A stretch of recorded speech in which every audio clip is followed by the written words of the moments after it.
두려움을 평강으로 바꾸시다. 두려움을 평강으로 바꾸시다. 이런 제목으로 하나님의 말씀을 나누도록 하겠습니다. 예수님의 부활의 증거가 빈 무덤에서 드러났고, 또 마리아라는 한 여자가 그 무덤 가까이에 있다가 실제 예수님을 만나는 사건까지 우리가 지난주에 살펴봤죠. 그래서 그 마리아가 처음에는 몰라보는데 예수님이 마리아야, 그 이름을 부르는 그 장면에서 마리아의 마음이 확 열려가지고 예수님을 예수님으로 알아보잖아요. 지금 이제 이 예수님이 부활하신 이 날의 사건들을 우리가 쭉 보고 있는데, 재미있는 것은 예수님이 부활하셨다면 우리가 그냥 딱 직관적으로 느끼기에는 당연히 알아야 되는데, 당연히 예수님인 줄 알아야 되는데 사람들이 알아보지 못했을 뿐더러, 그리고 직접 이제 소식을 듣고 증거를 얻었음에도 불구하고 믿지를 못하는 그런 현상들이 계속 반복되고 있습니다. 이제 이 부분을 마가복음이 조금 자세히 좀 더 명확하게 기록하는데, 마가복음 16장 11절에 보면, 제자들은 예수께서 살아나셨다는 것과 마리에게 보이셨다는 것을 듣고도 믿지 않았다. 들었습니다. 근데 믿지 않았어요. 그리고 마가복음 16장 12절에 보면, 그 후에 그들 중 두 사람이 걸어서 시골로 갈 때 예수께서 다른 모양으로 그들에게 나타나시니 엠마오로 가던 두 제자였습니다. 예수님을 실제 만나고, 이 사람들도 처음에는 못 알아보다가 결국 성경에 대해서 예수님이 풀어주시는 것을 듣고 예수님을 알아보게 됐죠. 그러자마자 제자들에게 뛰어가서 알립니다. 두 사람이 가서 남은 제자들에게 알렸으되 믿었다, 이렇게 돼야 되는데 역시 믿지 아니하니라 라고 말씀을 합니다. 계속 반복적으로 믿지 않는 그들의 모습이 성경에 그대로 기록되어 있습니다. 여러분, 믿지 않으면 어떤 결과가 나타나느냐? 믿지 않으면 그냥 안 살아나셨나 보다, 그런가 보지, 이렇게 끝나는 게 아니라, 믿지 않으면 그것이 우리의 삶의 두려움으로 나타나게 되죠. 이게 오늘 본문에 나타나는 것입니다. 여러분 19절에 보시면, 이날 곧 안식 후 첫날, 계속 이날이 안식 후 첫날이라는 것을 강조합니다. 여러분 성경에서 이 주일이죠. 부활하신 날. 이날 이제 계속해서 우리가 이제 그 이후에 보면 주님을 예배하는 날이 되니까요. 저녁 때 제자들이 유대인들을 어떻게 했어요? 두려워해. 계속 보여주세요. 유대인들을 두려워했다고 그랬어요. 믿지 못하니까 당연히 두렵겠죠. 그래서 모인 곳에 문들을 닫았다. 여러분 어떻습니까? 제자들이 예수님이 부활하셨다는 것을 믿지를 못하면 당연히 머리가 어떤 식으로 돌아가겠어요, 여러분? 엊그제, 이틀 전에 예수님이 잡혀 죽었어요. 근데 죽는 그 과정 속에서 유대인들이 예수님을 증오하던 것을 자기들이 잘 알았고, 그리고 예수님이 잡히실 때에도 제자들을 예수님이 보내주셨으니까 자기들이 안 잡힌 거지. 여러분, 반역죄 혹은 어떤 모반죄, 어떤 권력의 미움이 되는 그룹은 한 사람만 죽이지 않습니다. 이후에 문제가 될 수 있는 모든 사람을 다 싸잡아 죽이죠. 그러니까 여러분, 유대인들을 이들이 안 그래도 두려워했는데 예수님 때문에 살아났는데, 자기들이 목숨을 부지하고 있는데, 여기저기서 지금 무슨 소식이 들려요? 예수님이 살아났다, 예수님이 죽지 않았다. 그러면 당연히 이들이 머리가 어떻게 돌아가겠어요? 제자들의 머리. 그러면 결국 유대인들은 이 소문 때문에 우리들을 찾아내서 우리들의 씨를 말려버릴 거다, 우리를 죽일 거다. 당연히 이런 두려움이 제자들에게 있겠죠. 그러니까 그들은 무서워서, 두려워해서 문을 닫았어요. 여러분, 믿지 않는 자들이 필연적으로 찾아오는 것은 두려움입니다. 그래서 이 세상에는 필연적으로 모든 게 두려움이라는 게 있어요. 아무리 모든 게 잘 돼도 마음 한켠에 두려움이 있어요. 여러분, 신자의 특징은 뭔지 알아요? 아무리 두려워도 마음 한구석에 평안이 있어요. 믿음이 있어요. 왜요? 예수님이 살아가신 것을 믿으니까. 근데 이게 믿음이 없잖아요. 아무리 좋고 아무리 모든 것이 잘 되어도 요 한구석에 두려움이 있어요. 제자들은 두려워했어요. 그래서 모인 곳에 문을 닫았어요. 오늘 본문은 이러한 두려움, 믿지 못하는 자들에게 어떻게 예수님이 믿음을 주시는가 하는 본문입니다. 그 과정들이 있습니다. 예수님이 일단 오셨습니다. 19절에 보시면 예수께서 오사 가운데 서서 이르시되 너에게 평강이 있을지어다. 이 평강이 어떤 의미인지는 조금 이따가 더 살펴보도록 하겠습니다. 일단 예수님이 오셨어요. 자, 오셨으면 믿어야 되잖아요. 자, 20절을 보죠. 이 말씀을 하시고 손과 옆구리를 보이시니 제자들이 주를 보고 기뻐하더라, 이렇게 되어 있습니다. 일단 손과 옆구리를 보이셨습니다. 기뻐했습니다. 이 짧은 구절이 상당히 요약되고 압축된 구절입니다. 이게 상당히 많은 사건들, 많은 말들이 있었는데 누가복음을 통해서 조금 요 과정을 볼게요. 예수님이 오셨어요. 제자들이 못 믿었어요. 여긴 기뻐하였다라고 결론적으로 말씀을 하죠. 자, 보세요. 누가복음 24장 37절에 보면 처음에 예수님이 오니까 그들이 놀라고 무서워하여 그 보는 예수님을 뭘로 생각했다? 영.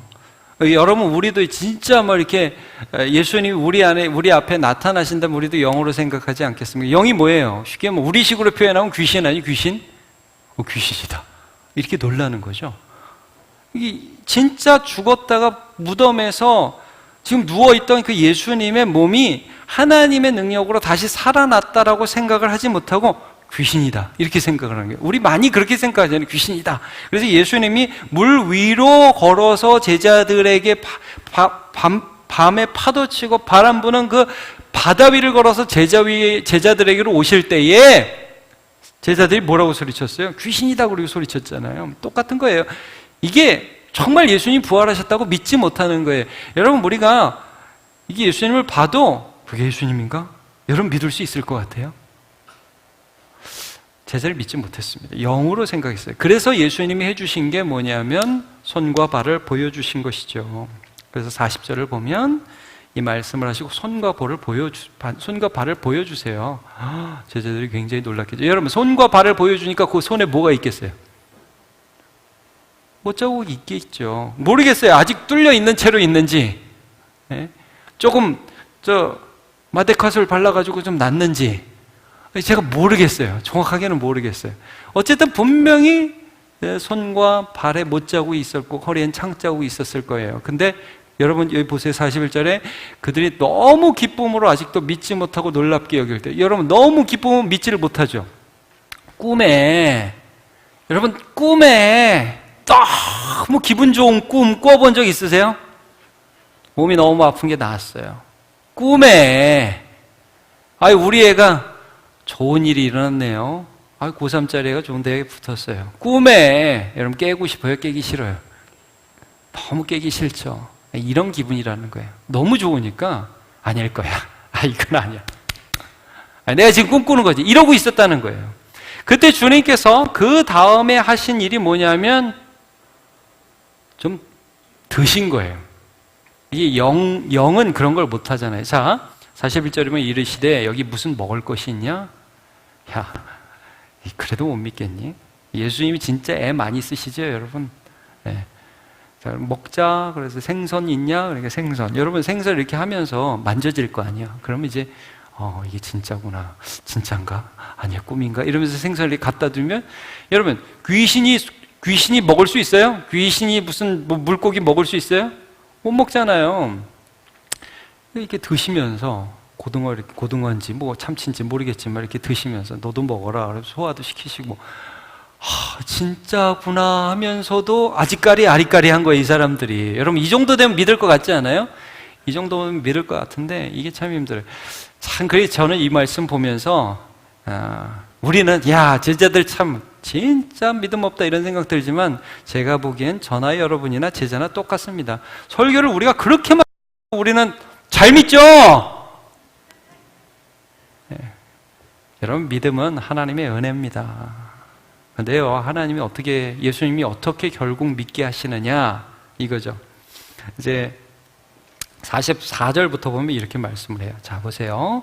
또 이르시되 내가 너희와 함께 있을 때에 이제 보여도 주시고 손도 발도 보여도 주시고 그 다음에 먹을 것도 먹으시고 그 다음에 예수님이 제자들한테 또 한번 설교를 하세요. 말씀을 풀어주세요. 자, 내가 너에게 말한 바 곧 모세의 율법과 선지자의 글과 시편에 나를 가리켜 기록된 모든 것이 이루어져야 하리라 한 말이 이것이라 하시고 이에 그들의 마음을 열어 성경을 깨닫게 하시고. 여러분 본다고 믿는 거 아니고요, 만진다고 믿는 거 아니고요, 말씀을 성령께서 열어 우리가 깨닫게 해 주실 때에 믿을 수가 있습니다. 아마 예수님 이런 말씀 하셨을 거예요. 야, 내가 너네들하고 같이 있을 때 무슨 얘기를 했지? 창세기 3장 10절에 보면 이런 말씀 있지? 여자의 후손이 뱀의 머리를 밟을 거야. 뱀은 여자의 후손의 발꿈치를 물을 거지만 여자의 후손은 뱀의 머리를 밟을 거야. 이게 십자가야. 너네 유월절이 뭔지 알아? 유월절 재앙이 넘어가고 그들은 복의 백성이 돼서 이집트에서 구원받았어. 근데 유월절 어린 양이 죽었어. 너네 세례 요한이 하는 말 못 들어서 보라 세상 죄를 지고 가는 하나님의 어린 양이로다 그랬잖아. 그게 십자가였고 그 예수님을 살려내셨고, 내가 그래서 그렇게 얘기했잖아. 사람들이 표적을 구할 때 너희들은 이 음란한 세대는 무슨 표적을 많이 구하지만 내가 너네들한테 보여줄 표적은 무슨 표적? 요나의 표적밖에 없다. 요나가 밤낮 사흘 동안 물고기 안에 있어야 됐던 것처럼 인자도 그렇게 되어야 할 것이라고 내가 얘기하고 그 사흘 만에 너희들 가운데 나타났잖아. 모세가 광야에서 뱀을 든 것 같이 인자도 들려야 하리라고 내가 그렇게 얘기했잖아. 성경 말씀 그대로 죽고 성경 말씀 그대로 살아났잖아. 시편에 하나님이 그의 거룩한 자가 썩음을 당치 않게 하실 거라고 말씀했잖아. 그 말씀대로 하나님께서 그를 무덤에 두지 않고 일어나게 하셨잖아. 이사야 53장에 우리는 다 양 같아서 그릇 행하여 각기 제 길로 행하여 갔거늘 여호와께서는 우리 무리의 죄악을 그에게 담당시키셨도다. 성경 그대로 되었잖아.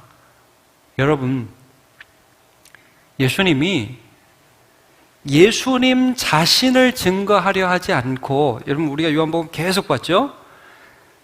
성경 속에 나타난 하나님의 말씀을 증거하려 하셨고 아버지 하나님을 나타내려고 하셨던 것이 십자가와 부활로 증명되었음을 다시 한번 부활하신 예수님께서 그들에게 말씀으로 가르쳐 주셨어요. 여러분, 이게 성령의 역사입니다. 오늘 이 본문의 22절에 아주 중요한 말씀이 있습니다. 22절, 이 말씀을 하시고 그들을 향하여 숨을 내쉬며 이르시되 뭘 받으라? 성령을 받으라. 숨을 내쉬었다. 이 표현이 구약 성경에 아주 인상적으로 2번 나옵니다. 하나는 창세기 2장 7절에 보면 하나님이 아담을 흙으로 만드시고 사람을 만드실 때 이런 표현을 쓰세요. 여호와 하나님이 땅에 흙으로 사람을 지으셨어요. 여러분, 흙으로 이렇게 만드셨습니다. 이건 흙이죠? 이건 흙입니다. 이건 생명이 아니에요. 여러분, 그냥 진흙 모형이에요. 근데 어떻게 했어요? 그 코에 생기를 넣으셨다. 이게 숨을 내쉬셨단 말이에요. 그러니까 생명이 되죠. 여러분, 성령이 어떤 영인지 아십니까? 성령은 하나님에 대해서 아무리 보여주고 아무리 만지게 해주고 아무리 들려줘도 알지 못해요. 이걸 죽었다고 그러는 거예요. 여러분, 우리가 아무리 하나님에 대해서 알려준다 할지라도 우리의 힘으로 하나님을 알 수가, 근데 성령께서 말씀을 우리 안에 깨닫게 하시고 믿게 하실 때에 우리가 하나님을 믿을 수 있습니다. 부활하신 예수님이 믿어지는 거죠. 이렇게 하시는 것입니다. 또 하나 이 숨을 불어넣으셨다는 말씀은 에스겔 37장에 나옵니다. 에스겔이 환상을 보죠. 마른 뼈가 골짜기에 그득그득합니다. 이건 공동묘지보다 더한 거예요. 뼈들이 막 줄비합니다. 얼마나 무섭겠어요. 하나님 물어보죠. 야, 얘들이 살겠냐? 여호와께서 아십니다. 이렇게 말씀하시죠. 생기를 대언하여 예언하라. 그래서 이제 여호와께서 이 뼈들에게 이같이 말씀하시기를 내가 생기를 너에게 들어가게 하리니, 이게 숨을 불어넣는단 말씀이에요. 그래서 이 마른 뼈가 군대가 되는 환상을 보게 됩니다. 야, 이게 무슨 성경이요? 요즘 웬만한 판타지 영화보다 더 판타스틱합니다. 막 이 뼈들이 타타타타타 붙고 막 살이 붙고 막 일어나가지고 갑옷이 착착착 날라붙고 막 군대가 일어나 척척척 일어나는 걸 에스겔이 환상 속에서 보죠. 이게 뭡니까?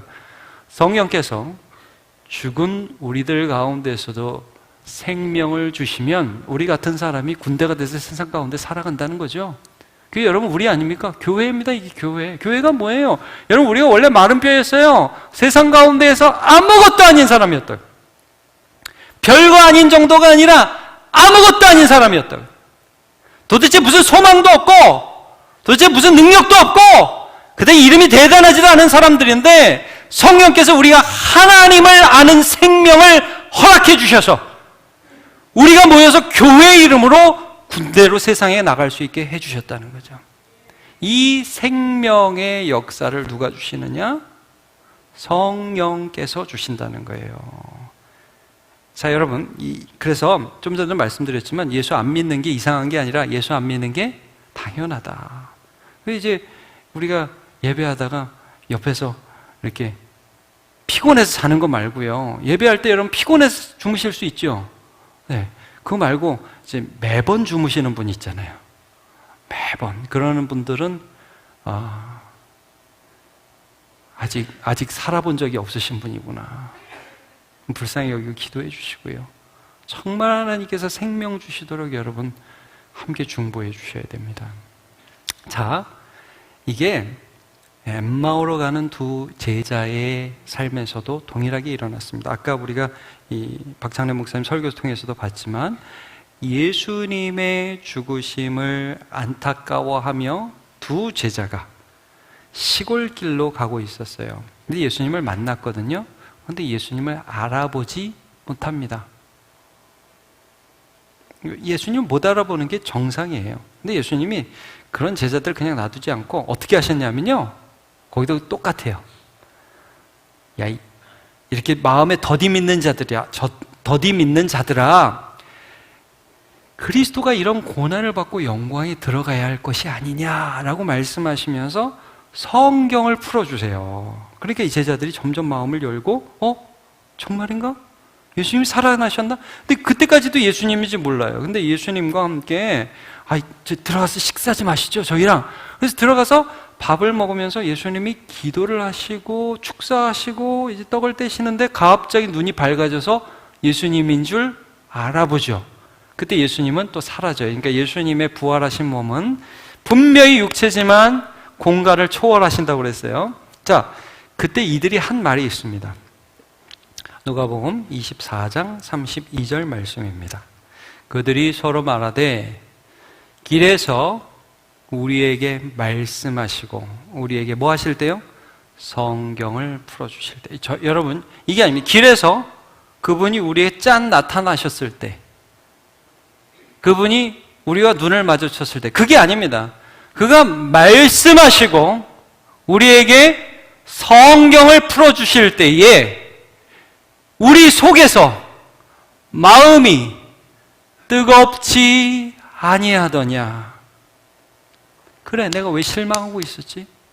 내가 왜 바보같이 이러고 있었지? 그래, 예수님의 말씀대로, 성경의 말씀대로 예수님이 죽음에 머물러 있지 않고 다시 살아나셨는데 우리가 왜 이렇게 바보같이 있었지?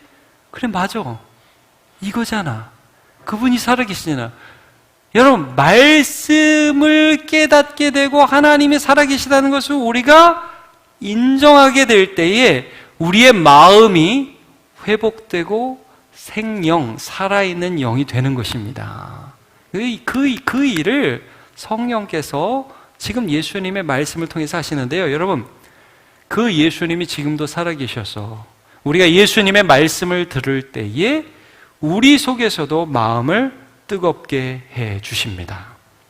이게 무슨 난로를 이렇게 해서 히터를 틀어서 핫팩을 붙여서 뜨거운 게 아니라 속에서 성령께서 역사하셔서 마음이 뜨겁습니다. 여러분, 저는 우리 성도들에게 기도 오래 못하는 분도 어느 곳에 있든지 정말 내 마음에 두려움이 가득하고 염려가 가득할 때 눈을 감고 손을 모으고 손 또 혹시 못 모을 상황이면 그렇지 않더라도 가만히 우리 주님 앞에 하나님 아버지, 나는 살아계신 나의 예수님을 믿습니다 라고 고백하면서 나아갈 때 하나님께서 내 안에 그 믿음 가운데에서 주시는 그 평강이 있음을 여러분 꼭 맛보시기를 바라요.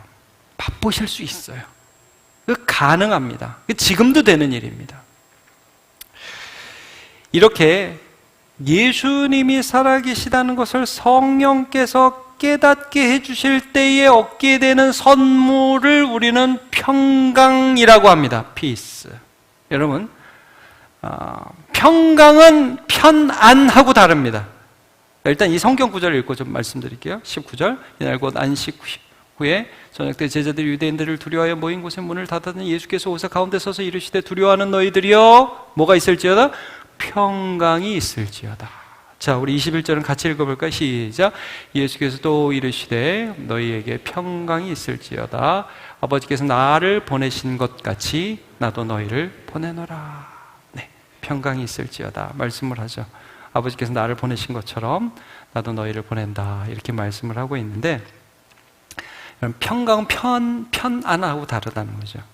편안은 뭐예요? 그냥 몸이 편안한 거죠. 여러분 이렇게 몸이 따뜻하고 환경도 좋고 그러면은 편안합니다.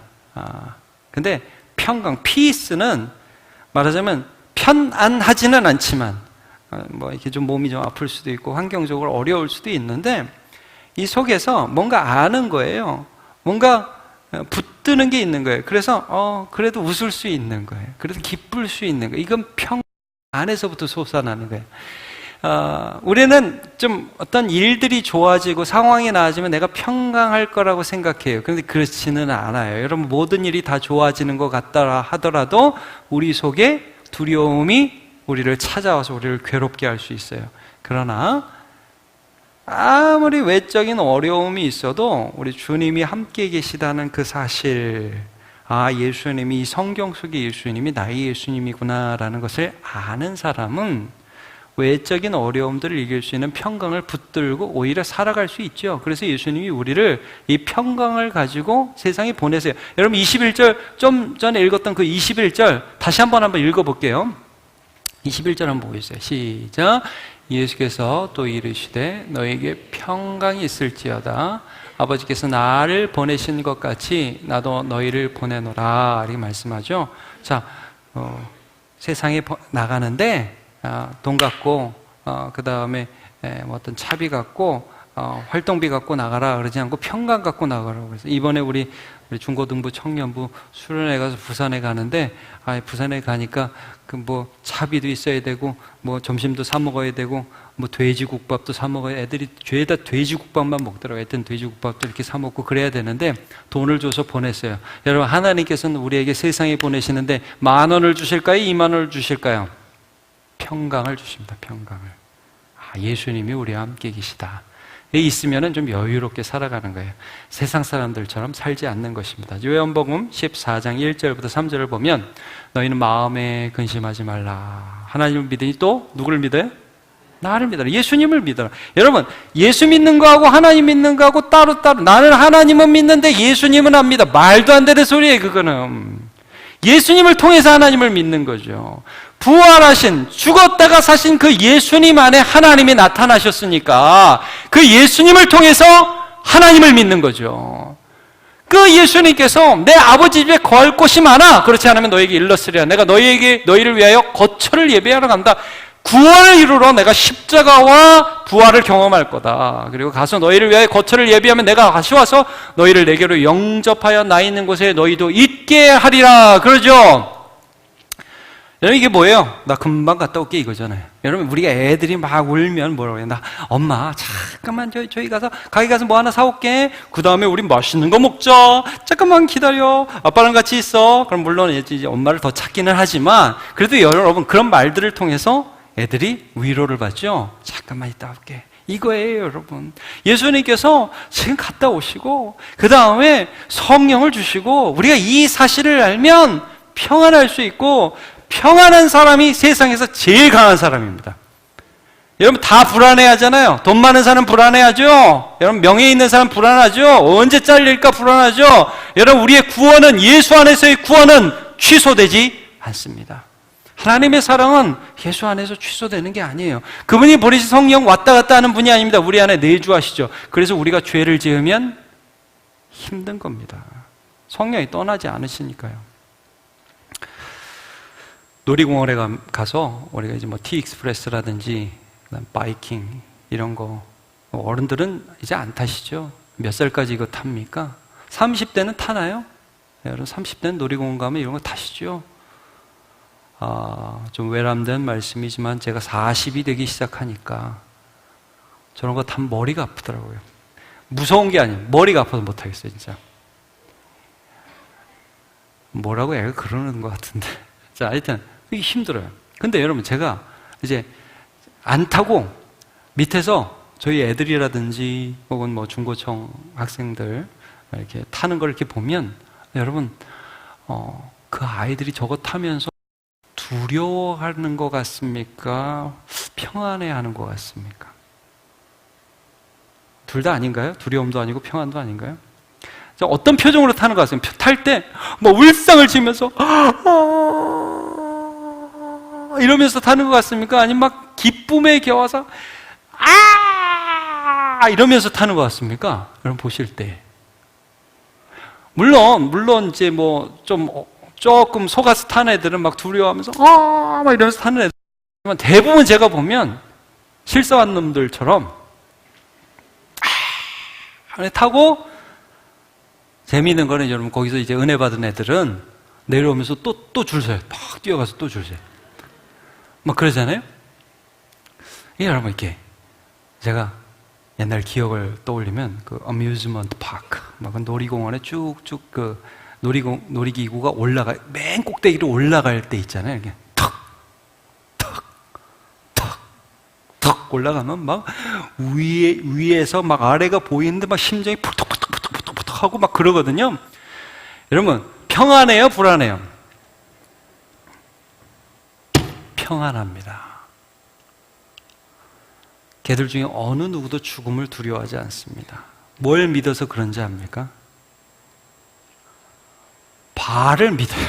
안전벨트.